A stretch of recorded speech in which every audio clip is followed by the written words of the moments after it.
What? What's the matter? We're live now. You can't see it, but we're live. Give it a couple seconds, it'll show up on that screen. Okie doke. Oh, it's so bright. Gosh. Hope you cleaned your pores. Well, I took a shower this morning. So hello, everyone. Welcome to our new Sunday night stream. This is number 2 in a near infinite series. It's so weird seeing you laugh at me 5 seconds ago, showing up on that screen. I've got my lovely wife with me. I hope I'm pointing in the right direction. I guess I would. Mr. Wilkins, that's Dominique Wilkins' distant cousin, in case you didn't know. Really? It's unconfirmed. I would have guessed that. Yeah. Mr. Wilkins, thank you for coming. Good to see you on a Sunday night. Lots of exclamation points. Well, That's excitement. Yeah. I'm excited. He's excited. So the topic for tonight is Agile in the classroom. This all is my wife's fault, which she'll in turn blame me. Yes. This stream was her idea. It was a mention. What? No, we're going back. In passing. Like the OG stream. Like, hey, you should go on Twitch with your stream, like free Agile coaching. And that was my idea. Yeah, so you're happy about that one. So she's happy about that one. Then, in passing, last week, I think you mentioned, I'd like to come on your stream and ask people what I should be teaching from an Agile perspective in the classroom. There were 2 different interpretations of that statement. This happens a lot in our marriage.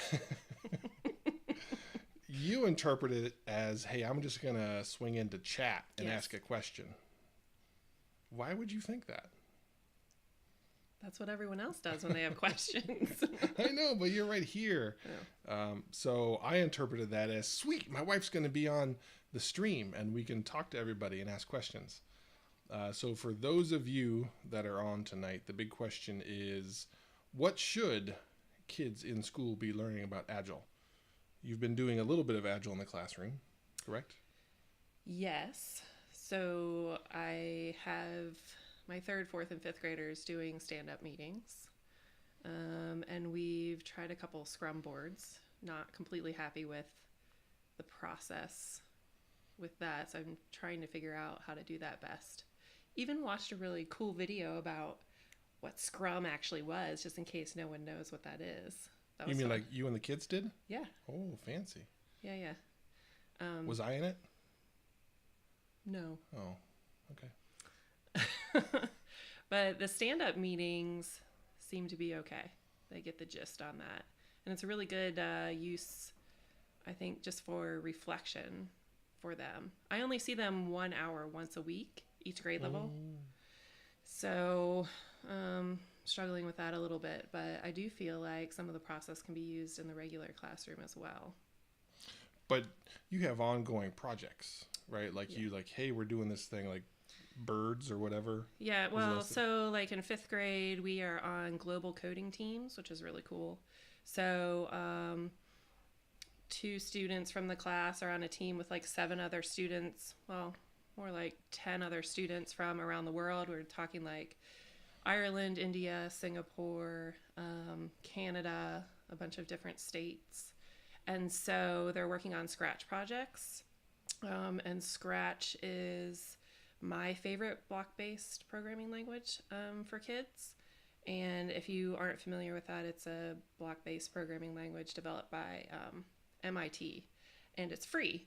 And so we can connect with other groups of students through Scratch Studios. And so they're connecting through Studios. And so because only like 2 kids in our class are on a team, they're on multiple teams. So if I have 20 kids in a class, they're on 10 different teams. And the reason why it's split up like that is so that they're forced to collaborate with kids that they don't know across the world on their teams. And so what's neat about the stand-up meetings for that is they don't know what's happening on the other teams. And so they can talk about what they did last class, what they're going to do this class, and then sort of what was a struggle for them or what was difficult for them. That's falling. There goes the light.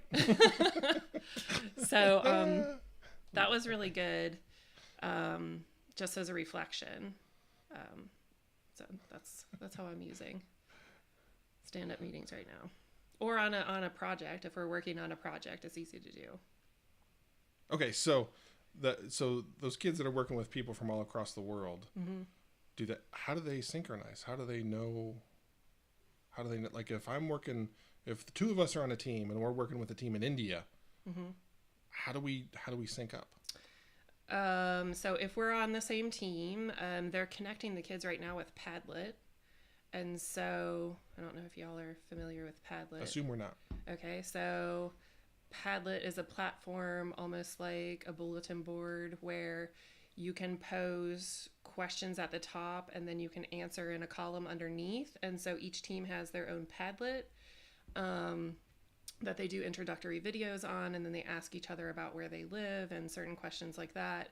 But what is also really cool about Scratch is within their studio, they can see each other's projects and they can comment and ask questions on their so it's sort of it's a social platform, and so there's a lot of digital citizenship that goes into that, a lot of learning in regards to what good feedback is, giving good feedback, receiving good feedback, all within a team, which, as you know, That's important. is important and horribly difficult for people to do. It's a learned skill, actually, and so we're working on that in class on what that looks like and sounds like. And Do you make the kids read Crucial Conversations?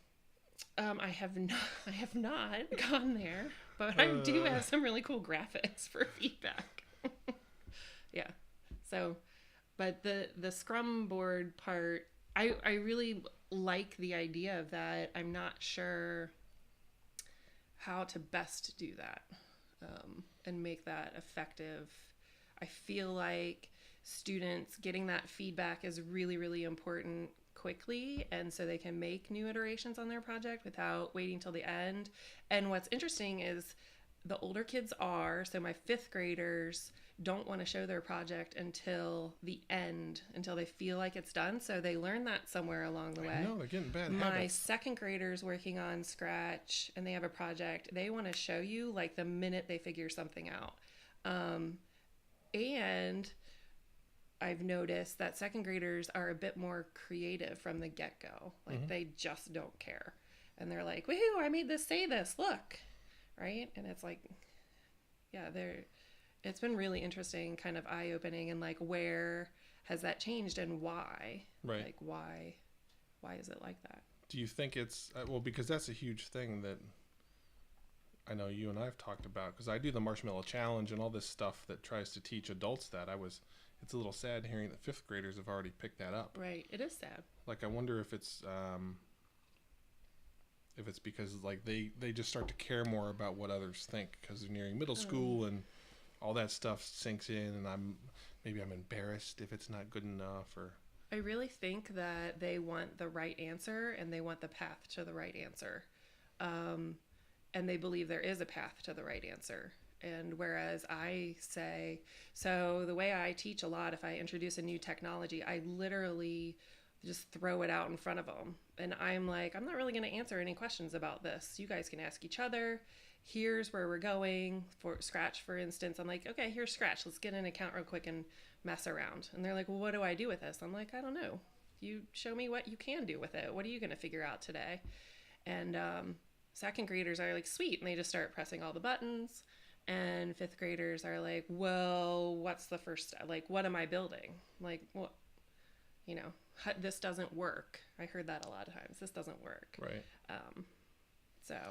So Take out the ceremonies. So you're doing the stand up, but I think a lot of the stuff that's cool that you're saying is all the mindset stuff. Like you're trying to get them to think in an agile manner and really desire that quick feedback so that they can make changes. But that stinks that they're fifth graders. Well, and we're actually in a school where that's not promoted at all. It's not a traditional school at all. It's a project-based learning school, and that's not, testing isn't a focus at all. We have to do it because it's state mandated. And so I'm not sure exactly where that breakdown is occurring. And like there's a huge push for like growth mindset and education, but the freedom for teachers to actually let that happen, I'm not sure is always there. Right.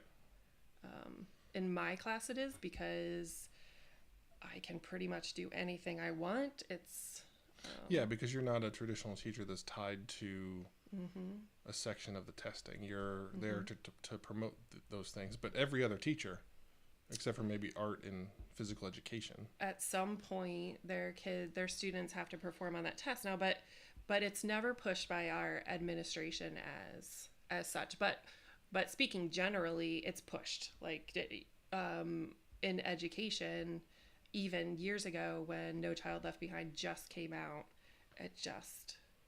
that's where it all started, really. And I feel like, because that's how money is dished out, right? well, it's at the state level. What I mean, federally, you have to perform, and they want, again, No Child Left Behind. That's all been changed, and new iterations of that, and testing's being looked at again. But it was just a means of putting accountability somewhere, basically. And so I've always been interested in the whole Agile process. I hear you talk about it all the time. Once or twice. And giggle about it or whatever with Bob. And so I've always thought that it fit naturally into education. Right. I'm just fumbling through what are the important parts of Agile. Like, if there were two things that you could definitely put in there, is it more of just working on the mindset? Is it like getting that reflection feedback piece with stand-up meetings? Is that even what a stand-up meeting is for? That's what I look at it as from an educator standpoint. I see that these are things that are lacking in adults in general meetings and in conversations, and in working on projects together. It's really difficult for adults, not necessarily to give feedback. I think they're decent at giving, well, some may struggle at giving honest, helpful, important feedback, right?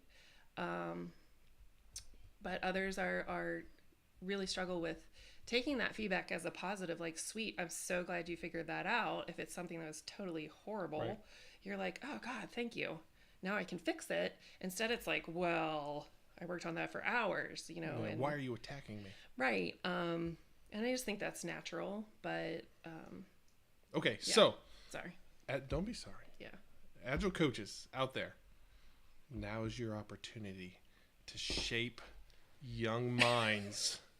We can start a trend. From all over the universe, you're coming here to help kids not build those bad habits. So we have a teacher who's asking for help. What should I be doing? What shouldn't I be doing? We have a stand-up in place. Is there anything that you guys think should be added? Should we abandon the stand-up? Should we change the stand-up? What should we do? So get your thinkers thinking. Let us know what you think. In the meantime, hit that follow button, or maybe the subscribe button, or whatever you like. We'd appreciate it. It helps you think, I've found. Clicking heart icons. I'd really like to know, like, as if you are a parent or what have you, what would your kid comes home from school and they say, hey, we did this today and it totally fits in with what you know about Agile. What would that be? What would you be like, that's amazing? That's a way better way to ask that question than I did. That's why I teach and you don't. Amen. No, it would be really cool for me also to get buy-in from others, because changing things in education sometimes can be easy and sometimes it can be very challenging. Luckily, I'm in a place where things are easily accepted as like, hey, let's give it a go. But, if I can get buy-in from people like, hey, so I was hearing this from true Agile folk. This is, something that would be deemed as important for our kids' future. I think the big word, I guess, or the phrase in education too is like teaching 21st century skills. Like, I've heard that tons and tons of times. So it's not about, the classic sort of skills, but like, what skills do these kids need to survive and get jobs that don't exist yet? Like, we don't even know what those jobs are yet, really. And that's awesome that we don't know. That means things are just continuously being created. But Yeah. All right, this is exciting. Yeah. We got stuff coming Lots in. of reading. Okay, so you tackle Mr. Wilkins, his question, and I'm going to ask for a little clarification. So read it, process it, and I will. So Virginia Agile, I'm guessing that's what that means. What does success look like to you? Are you measuring performance somehow? Are you asking that of us, or are you suggesting we ask that to the kids? Because I think if you're asking what we're thinking about, Renee's statement of, if you're a parent and your kid comes home and says, hey, I learned this about Agile, what would you be excited about? So that's the ultimate goal that I think that we're after. I reached out to Laura on one of the Agile Slack Can you explain servers. who that is? She's the person I mentioned that spoke somewhere something, and when I asked about this and the hands-on Agile, or maybe the Agile Dojo that Eric put together, aka the Agile Biker. I like Agile Dojo. We can get you added to that.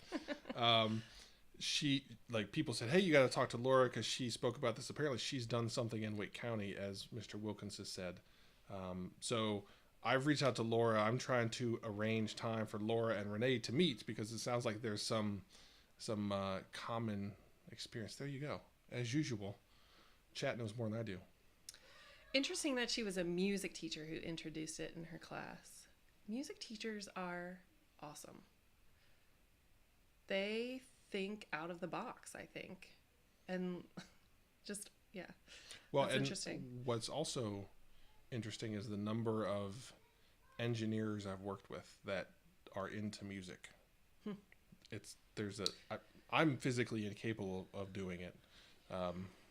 Yeah, it was amazing that we actually completed our first dance together at our wedding without me looking too terrible.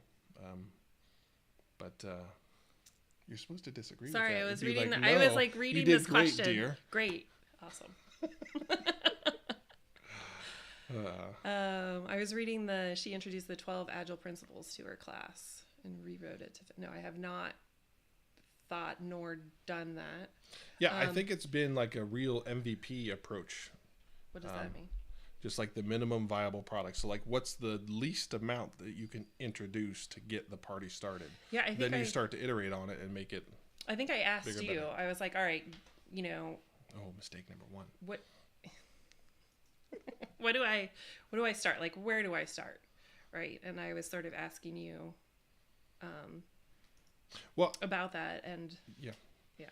But the reason why this stream is good is because, like, there have been things that have come up from the chat where I'm like, well, I didn't know that. I never thought of that. And I forget, there was some principle that somebody talked about last stream where I was like, I had no clue what that was. And everybody, like, basically, like, backhanded me for not knowing it. But that was one of those things like, oh, I never thought of it like that. So that's why this is the perfect situation to get some feedback. Right. So it looks like, mindset. I mean, is that the number one? Agile is a mindset, right? And then that's what you have difficult time. Yeah, or you the have ceremonies to, maybe not are easy. difficult time, but is that the biggest challenge, the biggest change? And I have kids, if I can start this early enough, right, the mindset just is. It's the way we do things. Yeah, like if you could keep those third graders for 2 years and not let them get to that point by the time they're in 5th grade, be afraid to show stuff off as soon as they start, then that's a win, right? Like that's the mindset of welcoming the feedback, not being afraid of the feedback and being able to value it and understand how it's going to help you make a better product. Somehow those 5th graders were influenced in some way that if you can help with that, then I think you're in good shape. Right. So that early feedback, often feedback, I would assume. I feel like you've said, no, that was turn bacon early and often.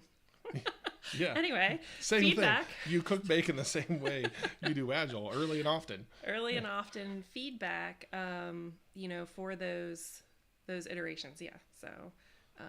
Yeah, but the ceremonies, planning or refinement or the stand up itself, like that's easy, right? People just get into a habit and they do it. But it's getting that mindset to flip, right. To not be defensive, to welcome the transparency. Like that's a big thing, is getting people comfortable with transparency. Maybe that's where the 5th graders are struggling of, oh, I've got to maybe put myself out there and not have it be received as well. But Right. I'm still going to do it because I know it's going to make me better. So I think that's sort of the third question in the stand-up meeting as a piece of that reflection is, what am I struggling with or what's holding me back? When they hear others talking about what they're struggling with, sometimes they connect with somebody, sometimes they know how to solve somebody else's problem. They don't really do that at that point. They are literally, because our stand-up meetings are short They should and be. we're just like throwing it out there. It's like a dump of info, but it really does help with that. All right, so Crass 457. We still need to get together and do a stream at your place. So I owe you that. We're going to make that happen. He's got some comments. So I think you've been doing some of this stuff. It's I've seen a lot of interesting things where you don't even mention it being agile. Right. Yeah. I don't think I've mentioned that it's being agile. I talk more about the reflection piece. So we have all these core values at the school, and one big piece is reflection.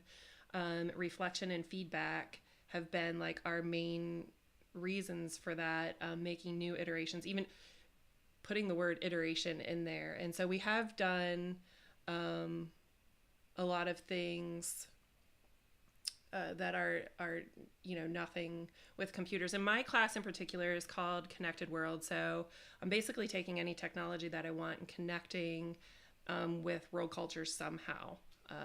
And so a lot of times I'm a big fan of Mitch Resnick from MIT and his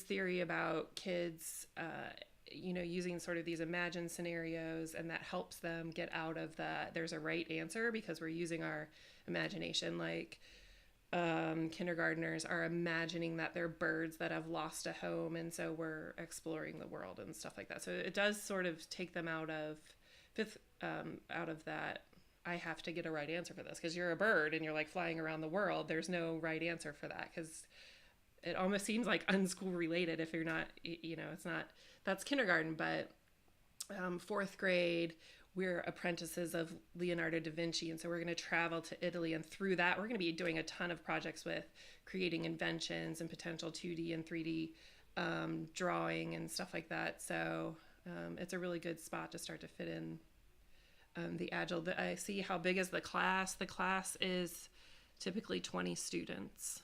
So again, I teach kindergarten through 5th grade. So once a week for an hour Right. at this point in time. And so I wish it was more, honestly, because I think it would be easier to do some of this, but it's not. So Yeah. So Lori Blue yeah, does not like Ohio State.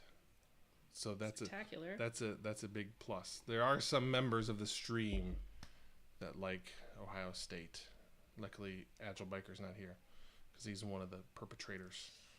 Wait, Agile Biker. Yeah, Eric. Oh. Yeah. I got in trouble because I was using people's real names, and people in the stream didn't know their real names. So I've had to like train myself to refer to Eric as Agile Biker. Yeah, and so there's a couple like that. Ooh, training Alexa to do fantastic things. That's cool. Yeah.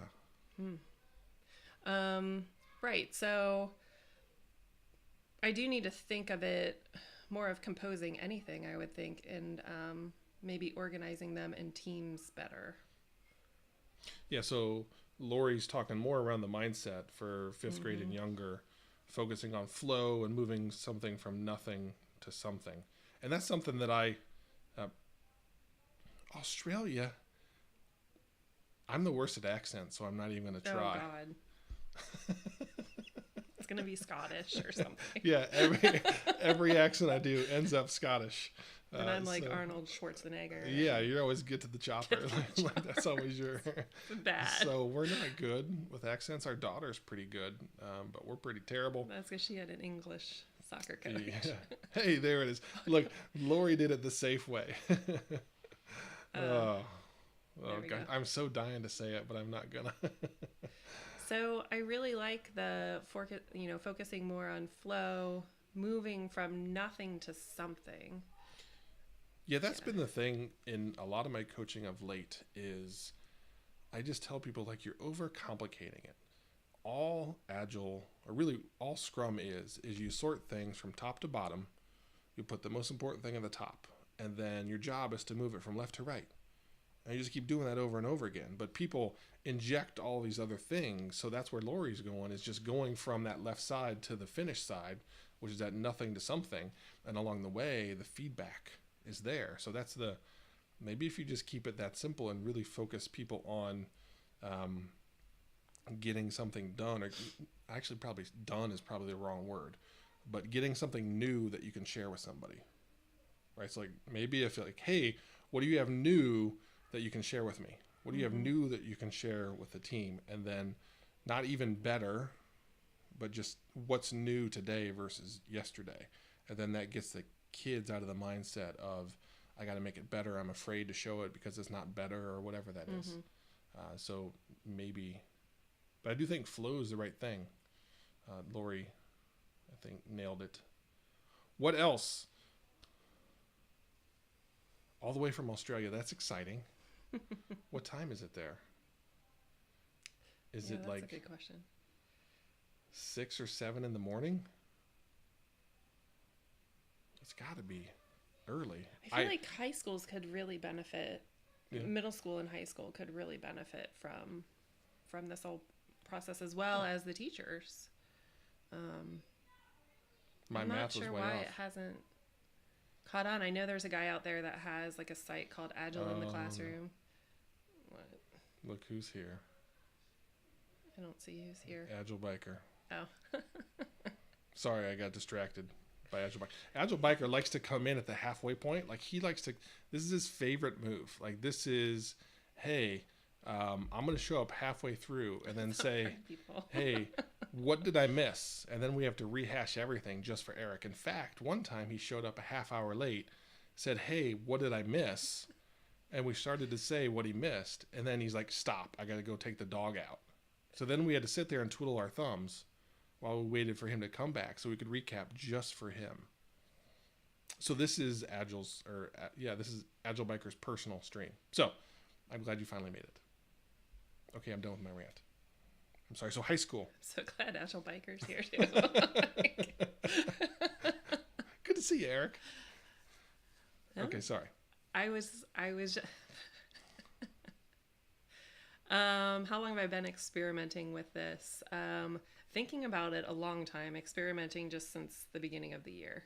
So, and my classic MO is I throw stuff out there. I see if I'm like, that wasn't good.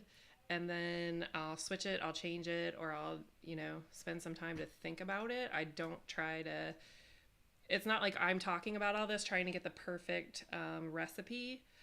That just never works. So, I started out with the stand-up meetings because A, I was most comfortable with that, and B, it just seemed to fit in with things that we sort of already did anyways. I just formatted it in a way that seemed to make reflection and feedback really effective in a short period of time.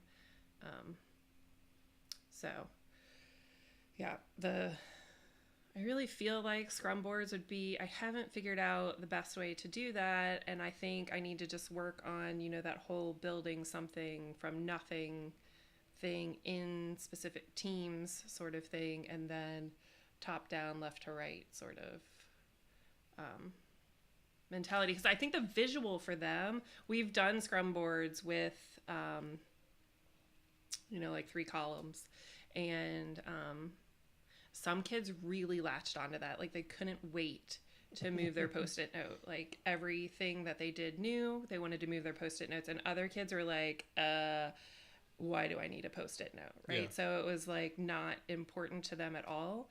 And so I would say you've got like 1/3 of the class that's like the thing in their life is to move their Post-it note and see where it is. 1/3 of the class that's like, okay, that's fine. I'll do it because you said. And 1/3 of the class, it's like, yeah, I don't care. That sounds pretty normal. Okay, does that work for adults too? Yeah, it's kind of like that for adults. Right, so if we could solve these problems before they get to you all, that'd be great. Yeah. Yeah, that is a relatively, like, I've never thought about the ratios like that, but there are always people that are so excited about, I get to move my sticky, and just the excitement of moving it. So that's a good thing. Yeah, so for all of you that have teams that are like this at work, it must be the most natural breakdown, because we're, at the, I don't want to say lowest level, but at the most organic level of teamwork and really figuring out how to work as a team. And I'd like to change the ratios, right? So maybe we get to 75% pumped about it, 25% still don't care, and maybe they, maybe that's the percentage that doesn't want to be in something that's working on a project with a team. Like, not everyone is meant to be a teammate, right? And we need people that aren't, honestly, as well. Okay, so did you talk to the parents of the students about this? No, I have not. I briefly spoke about it. So I'm considered like a specials teacher. I'm a global arts teacher, and kind of like PE or music or something like that. And so that's what my class is, which is why I get to experiment with all of this cool stuff. And I don't have to write lesson plans. Neither do any of our teachers at our school, which is amazing. They just let us do our thing. But I've mentioned it to their classroom teachers, like their grade level teachers, and they team teach. But until I had sort of a grasp on what was working and why I wanted to do this, I'm not really like throwing it out there much. It's not that I'm afraid to or whatever. It's just I don't have all my ducks in a row to really. Well, it's the concept of like a board of directors, right? Like, you want to keep them in the dining room. You're still in the kitchen figuring stuff out. Yes. Once you're ready to present it, then maybe that's something that you put out there and say that. Yeah. And actually, my admin, the administrator of the building, basically like the principal, knows, because she actually knows what Agile is, and she does stand-up meetings with some of the staff. The staff doesn't, anyway, so she's super supportive of pulling this into the school and letting me putz around with it in class, and then moving that out to the rest of the teachers, like, hey, check out what we're doing in here. This is how it's working. This is what works. This is what I found hasn't worked for these particular kids and stuff like that. So I'm like the great experimenter of this, sort of honing in on things that work reasonably well. Sounds familiar. Agile Biker is just now starting that transition of, he got the software teams rocking and rolling. Now he's taking that across the organization. So that's probably what'll happen, right? So what is interesting is that I think sometimes if people do know what this is, they only relate it to technology or software, when really it can work in so many different ways. And I forget who said that, like working on things that don't involve a computer. CRAS 457. Okay. But even like, so in education a lot, there's like a writer's workshop, and it's very similar to this process. I think the problem with it being like the feedback isn't as quick or as often as I think would be helpful for making those sort of those new iterations. Because now I want to know when I'm screwing up, like right away. Like or if I see something, I guess that's why I throw stuff out there, because I want to know what doesn't want work right away. Either way, good or bad. Like, I just want to know so I can change it, versus trying to get everything perfect. And that in education, like there are oftentimes like those two types of teachers, right? There are teachers that are like cool with things just going completely amok, but they're like, that was horribly awesome. I know to do this, this, and this, and never again will I do that and that. And teachers that like really, really try to figure out the perfect lesson before they throw it out there. And so I'm wondering along the line if that matters, right? Like, if they just follow in the footsteps of their particular teacher. Everyone has their personalities. They can't help it. I don't consider that good or bad. It just is.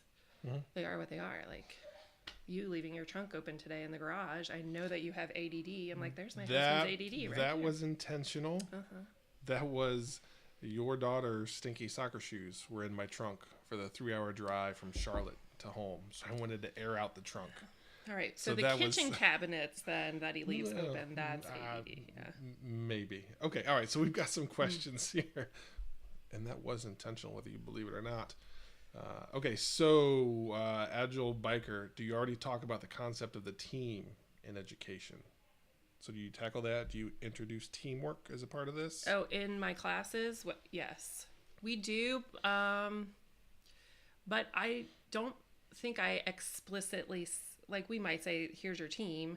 But I try to make it more of an organic thing so they have less that they're thinking about getting correct. So it's more like, here's this problem that you all need to solve or what have you. I don't think I've gone over. You don't formalize it. Okay. Should I? I'm sure Agile Biker would say yes. I mean, it's interesting. I'd like to know, like, these are the sorts of things I'd like to know. Like, do I need to explicitly say, like, maybe I do need to explicitly say, like, when we talk about listening, so if I walk into a class with a bunch of third graders and no one's listening, I can be like, hey, I need you all listening with your full body. Well, some kids know what that means, some kids don't, right? So I'll be like, I know that you're listening with your entire body by the fact that your eyes are on me and your shoulders are turned towards me, your mouth is closed or has a bubble in it, and your ears are open, right? And I'm like, and if you're still confused, look around at the rest of your class at what they look like. And so there are kids that have to look and be like, oh, okay, now I'm listening. And so maybe that's a piece that I'm missing where we need to talk about what that looks like more. Because I know what that looks like, but not everyone's going to know it. I know I've worked on teams a lot. Like, I consider myself a relatively good teammate, but I don't think that's a natural thing for everyone. So yeah, I think it's something maybe I to need try, do right? that. It's just say, hey, everything we do, maybe not everything, but a lot of the projects we do in this class are going to be team-based. So we need to learn how to be good teammates and what a good teammate is. And you kind of talk about it with a feedback, but maybe if you formalize it and give them a framework of this is what good is, this is what bad is, so that way they can self-regulate a little bit. So do you guys do that? Yeah. So it's like a general, you talk about. It's one of those things where I just want to get it out of the way. Like, okay, like we all know what good behavior looks like, right? Just like you talked about, right? This is how I know that you're listening. This is how your teammates know you're a good teammate. This is how they know you care. I like that. Because they might not know. Like, that's something I want to cut off at the very beginning of let's take this debate about what good and bad is. Let's get to an agreement on what we think a great team looks like. And then now let's hold ourselves accountable to getting there and doing that. So that would be one big thing that might really help. Is just talking about that and making, and that, See, I like goes this way feedback beyond. because now my brain is like, ooh, what can I add in? And I can even add that in like super easily to things that we're doing, like even just a quick discussion and modeling what that might look like or what that might sound like. Interesting. Yeah. Okay, cool. So does anybody disagree? So we're going to answer some other questions. If you disagree with introducing teams, let us know in the chat. But we got some questions to catch up on. Ooh, Virginia Agile, the Australian Virginia Agile. Are you going to baseline this? That's always a hard question that I never like to hear. No clue. What does that mean? So that's like a control, right? Like when okay. Adam Savage does the control, because we watched Mythbusters Junior this weekend. So that's the knowing where you were. I never do that. No. I probably should. I mean, you have it mentally, like what it looked like, but you don't mentally do, and like I could be super scientific about it if I wanted to, because I have 2 sections of each grade level. That would be interesting down the road, but while like even next year, if I figured things out this year, well, no, I couldn't do that either because they'd know from the previous year. No, I don't I don't have, I have a baseline in my brain, but that's about it. Okay, Yeah. cool. I'm terrible at that too, so don't worry. It's a family thing. We'll just go with that. It's a family. Okay, so Lori Blue is asking, do you do retrospectives yet, including discussions on what types of board they would like to create / use, new iterations, basically hold more retros. Have we talked about retrospectives? No. Ooh. All right, so get me in the loop on, I like this, what types of board they would like to create or use. So I think where Lori's going, and she can and likely should correct me, is that you do a retrospective of, okay, so we've been using this board for a month or 2 months now. Yeah. What do you like? What don't you like? Would we have more columns? Would we have less columns? Would we use different colored stickies? Would we do whatever? No, but I love that. Okay. So yes. Okay, so I will be. at the end of every sprint, what we do and what most teams do operating in Scrum is that they hold a retrospective where they hit the pause button Okay. and say, what did we do well? What didn't we do well? And what are we going to try in the next sprint? So to me, that's where all the magic happens. So you hit that and you hit pause, and that's where the good discussion comes in, and that's where they learn to be a good teammate often, is giving that feedback to each other and not being afraid to call the team out without hurting somebody's feeling. But then you get that good discussion and say, okay, well, yeah, so that sucked last sprint. I hope our third graders don't do that. Or maybe they do. But what are we going to do about it? So what's the thing we're going to try? No, I love that. And do that. So Lori Blue crushing it again. So Kraz 457. And that's an easy thing to implement for me. Yeah. I like that on many, many levels. Somebody asked something about, I don't see Yeah, it no, right sorry. I now. was catching up just to make sure there was no feedback. Oh, sick. Okay, so Kraz 457. My favorite name to say. If you haven't noticed, I love saying that name. I can't wait until you give me the background on that. You can do that off stream. How do you model it's okay to fail for your students? So I feel like that's a school thing, sort of, that's modeled throughout the school.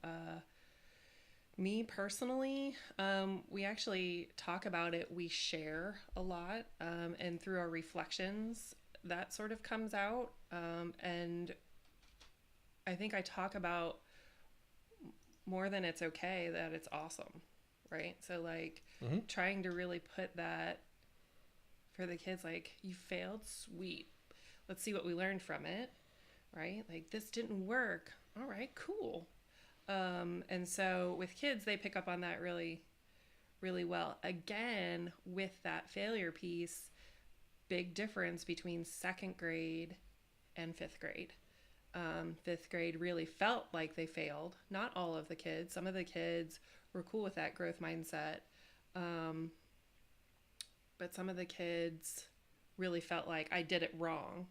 Like, there's no, it may not be doing what you want it to do right now, but that's not wrong. Like, we just haven't figured out your path for what you want to happen here. And so, but I do feel like that, it's okay to fail is pretty well taken care of by a lot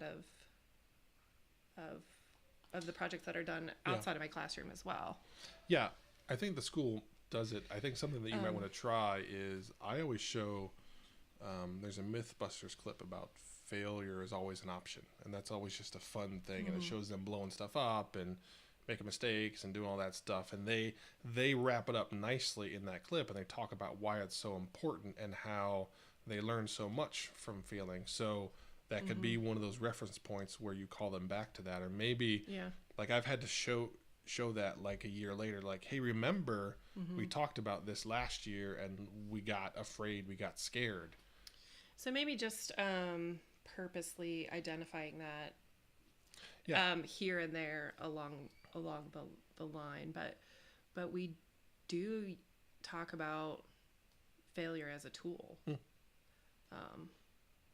And so what's interesting is, not so much as this school, but a school I was a part of previously, getting the teacher's mentality that it's okay to fail, was very challenging. And again, I'm wondering if that's where it, like, the teachers are trying so hard to help kids with this growth mindset, because it's like this trending thing in life and education. Like, it's even out there on the parenting stuff, creating growth mindset notebooks and all kinds of stuff like that.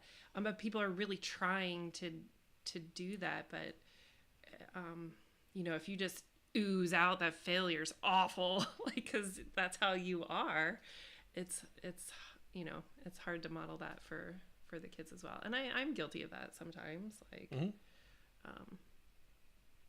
but yeah, maybe I should bring that up and make a point of pointing that out, or pointing out how it did. Maybe in our reflections, we can really point out, like, all right, so what were some of the failures, and then what grew out of that? And just using our own stuff as examples as well. Yeah, I think if you can just get really intentional with that cultural type stuff and just like punch it in the mouth, like right away. Like, we're going to attack this and we're going to talk about it. We're going to put it out there and we're going to keep talking about it until it just becomes the way that we operate. So Crass 457. Yeah. That's one of my favorite movies of all time just because of that. And I use that clip also. That's always, my kids got tired of me showing it to them. I think I overdid it a little bit. So Virginia Agile from Australia, how are you going to grade them? That's a great question. They're not getting graded on this per se. I create my own standards, but and most of it is formative assessment and some on completion of a project, right? Not necessarily pieces and parts a certain way. So I have the ability to to do things very broadly. Most of mine, and I can create standards that I'm assessing them on that are Agile related if I wanted to. Like, one of my standards is that kids can work collaboratively in a group. It says a little bit more than that, but that's a general and that's evaluated almost every day. Some struggle, some don't, but so at our school in particular, it is not an ABCDF school. And so if it were in the regular classroom, that's a different scenario, right? Because you probably would have some sort of rubric of a product that you're trying to complete. But as a project-based learning school, a lot of times as well, their culminating projects really aren't these huge things that are graded. It's the process in between and the things that are created and sort of tested or quizzed in between. So, yeah. I don't know if that's a sufficient answer. So we've had a few new people swing in. Just want to catch everybody up. We are talking about Agile in the classroom. My wife is a teacher at our kids' school, and she's got a bit more freedom than other teachers have, and she's been bringing Agile into the classroom. And we reached out to everyone here on the stream to figure out what she should be talking about from an Agile perspective, what she should be doing to try and help give these kids the mindset you would want your future employees to have. So that's what this is all about. So if you have any ideas or thoughts on how she can make that happen, let us know in the chat. So we're going to go back to Virginia Agile. Are you aligning it back to the school curriculum? Yeah. So it's touching the curriculum in some way, shape, or form. Normally my technology pieces are attached to some sort of study of something happening in the world, or so it's going to touch on things like landforms and geography and North Carolina and things like that. And that's how I get to touch back to, or math, or science standards. And so that's how I can broadly align to the curriculum. And what I do is touch on what I expand what the teachers are teaching in their regular class. I expand that to a more global view, essentially. So if they're talking about ecosystems in their class, we're going to study ecosystems in the world. If they're talking about birds and bird habitats, we're pretending that we're birds, and through doing that we learn a ton about birds, but we're also traveling the world as a bird, right? And so we're touching on bird cams in New York and things like that, and so we're hitting geography pieces, and we're going to Panama and we're going to Canada, and So there's tons of ways that it touches back to the school curriculum, and that's kind of the fun thing is like, okay, so how can I take these pieces and parts and make them like really cool imaginative things that the kids can do, and again using that imagination piece so that it takes away some of the fear of wanting to do something correctly, because a lot of times where we're imagining Right. we are something or in a scenario or doing something. So math, are you doing it with math? It sometimes it just depends on, what Scratch touches math all the time. Oh yeah. Yeah, so we do a lot with the XY axis. If you're doing Tinkercad and stuff like that, you've got XYZ axis. You're doing grids and you're doing miles and you're doing measuring and all sorts of things with map skills. And so I mean, I was telling you, we're apprentices of Leonardo da Vinci, and we were talking about his 20,000 pages of notes that they found, and so we're gonna figure out how high do those notes reach, right? That stack of paper, silly things like that, but it's still touching on Right. on things. Well, but it's math without knowing you're doing math. Like you were talking about, the kids were drawing squares and triangles, and they had to do the math if they rotated around to when it got all the way back. Right. Yeah, we were coding. Yes, and so then we touched on variables and things like that for Scratch to do the work for us at 360 divided by whatever the sides are. So tons of ways to align to the curriculum, and also wondering, so for example, we'll be working on teams for figuring out how high this stack of pages is. I just want them to remember like Leo da Vinci and like all of his inventions that he created, a lot of which failed or were never made, and actually we haven't even found everything. But really helping them visualize like how much that really, like how much is 20,000 pages. I don't even know until we do it. But they'll work on teams for that. I mean, that's a very small, short thing to do, so it's not going to last like over days or anything like that. But that's still like a team effort as well. So maybe that's a good place for me to fit in. Like, hey, what does it really look like to work on a team? Versus like doing a whole Scrum board process with it, like, super short thing, right? It doesn't seem valuable there, but that sort of team aspect fits in there. But holy cow, Agile Jamie Collins, bless you, my friend. Homework on the weekend. Well, he's in England, so it's plus 5 hours right now. Whoa. Yeah. So I'm in bed. Thank you. Yeah. Agile Jamie Collins for swinging in. Fantastic to see you. I hope you get enough sleep. So I'm glad you wanted to come in and help. And Virginia Agile, glad you're a longtime listener of Metacast and new to Twitch. Happy to have you.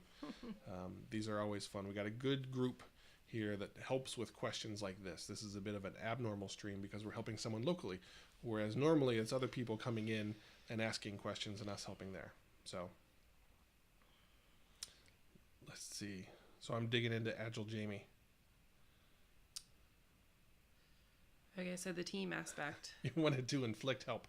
I've never heard that, but I'm pretty sure that's how my kids feel. I'm pretty sure, especially our daughter right now, is very sick of me inflicting help. Especially as she walks off the soccer. I think. Forget inflicting help. It's just. Well, but that's what I'm doing. You're at gross dad status right now. I know. I'm always inflicting help, and it's a little too much. I think it's unwanted. Yeah. Yeah, it is. Unwanted help. Yeah. All right, so that so simple as just being a team, and that's easy to start just in kindergarten. I mean, maybe I really need to sit down and think about like what really cool things, we can do just building that team mentality. Whereas everything is expected in a team, in my class at least. And then we can, one of our core values is relationships and collaborate. There's like 10, but relationships and collaboration. And so that's that team piece, that team mindset, I guess. Yeah, yep, you're right, Lori. Sometimes it's easier. It's easier. There are 5 dysfunctions of a team, I see. See, this is where like it's I love Agile Biker, but there's so many times where he swings in with this stuff and he says this and he's like, yeah, you should know that, duh, and like, I don't know that, Eric. Yeah. They'll get to know you. Yes, Lori, we are bringing in more local people. So we've got Bob, Crass457. I'm lining that up. Brave Dave, I'm working on sitting in with him. Agile Jamie Collins, thank you for swinging in. Good to see you. We will try and find a way to get a better time for you somehow, some way. Enjoy the sleep. Oh, it's a book. Good to know. Maybe I'll read that before he does. Maybe. I don't think that's a maybe. I appreciate everyone's help. It's really, helping me think of some neat ways that I can work on this with the kids. So maybe I'll touch base later with some things that I've done and what's worked, what didn't work, what really, stuck with the kiddos. Lori Blue, you asked the toughest questions. I'm still trying to figure out what to do next week. That's big. Yeah. So we're definitely not going to be streaming at 7 p.m. next weekend. So maybe we can do it earlier, which would help Jamie out. Maybe we can do that. We can do like a pregame show. We can compete with whoever's doing the pregame show. We can see if we get more viewers than CBS. There's also Dr. Pimple Poppers on for 6 hours that day, just in case you were wondering. That's the competition to the Super Bowl. Yay. I'm just saying. Where did you hear that? Twitter. Jeez. Okay. Well, we're going to beat them all. This is it. We're going to crush them. We're going to destroy them. Okay. Bring Renee back again sometime. I don't know. Putting the pressure on. She said it, right? She talked about coming back, right? Didn't you say you were going to come back and share? Yeah, it seems like I should come back and then, maybe get some feedback. Yeah. Ask for more help, see what worked, what didn't work. And then it'll probably be interested in, for you all to hear how that all went with the kids and what I really started to hone in on. Yeah. Retro with Renee. Mr. Wilkins, you just nailed it. That's the new street. Like, forget all the other branding we have. Hold her accountable. It's now. All right. Yeah. I'm out. Retro with Renee. It's fantastic. Fantastic.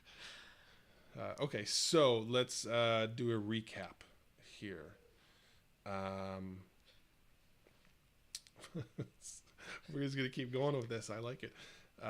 Flow was big, right? So Lori got us on that. Yeah, I'm going to have to reread all of this and then take notes.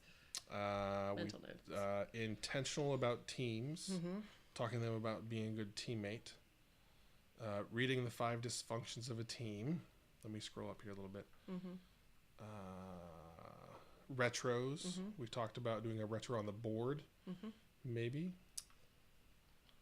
Talking about failure. It sounds like it's already there, so maybe you just like accentuate it a little bit with Meet the Robinsons or Mythbusters or who knows what.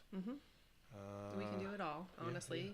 Can just interject that here and there. Yeah. And again, I think using their examples really creates buy-in. Like if you can find any way to mess things up for kids and then they figure out the solution and it's their idea, that's total. Okay. So anyone, that's total buy-in for them. I'm like, oh, well, why doesn't that work? Well, we're not working as a team. Like, oh, well, how do we solve that? Right. So, but yeah, so do that. Yeah, that's all of those times when I tell you, hey, they finally got it. Yeah. When I knew the answer, I just had to get them there, and it takes like 3 months. And out now of the pit of despair. Yeah, and now they're so excited because they figure it out. But if I just told them the answer right up front, they'd be like, oh, that's Josh, whatever. But they figured it out themselves. So right? They now, don't listen. No. Right? I have to do that with you sometimes.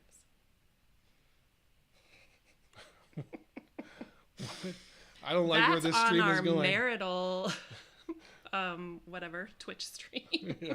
No, we can have husband and wife chat. Oh, no. Tune in. Oh, no. We're not doing that.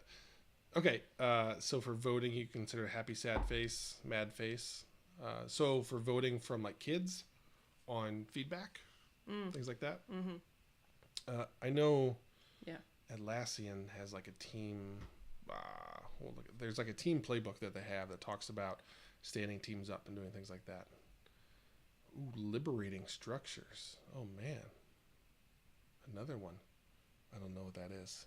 I'm going to be smarter than you soon. Well, So just maybe you'll scoot over. That's a low bar. Cool. All right.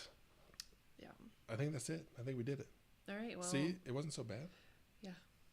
It was not bad. Luckily, it was you very always, helpful. Thank you yeah. very much. I appreciate your help and ideas. Me? Them. Oh, yeah. I didn't think it was me. And you as well, dear. Yeah, right. Thank you. That was just a courtesy. Thank you. I know. Didn't even mean it. That's okay. That's normal. That's how it always goes. Yeah. It is very hard to align our streaming times. It is. So, all right. Well, that's it. It's 8:02. I think we've wrapped it up. We've done it. We've recapped everything. If you have any additional thoughts, Discord is the best place to go. I will get Renee in there so she can talk and ask questions so you guys can hold her accountable. Yeah. And also, if you think of something and you're like, wait, add this in, or I thought about this, put it up there as well. I would love to know. Yeah. So we'll do that. We'll get her connected for feedback from everybody and to be able to ask questions and do all that fun stuff. Renee's coming to Discord. Yeah. We're getting there. Okay. Thanks a bunch, everybody. Yeah. Enjoy the week. I hope it all goes silky smooth for you and there's no problems. If there are, come back on Sunday and we'll discuss them. Okay. Time pending. Yeah. No, we'll do it. It'll just be early. Okay. Thank you.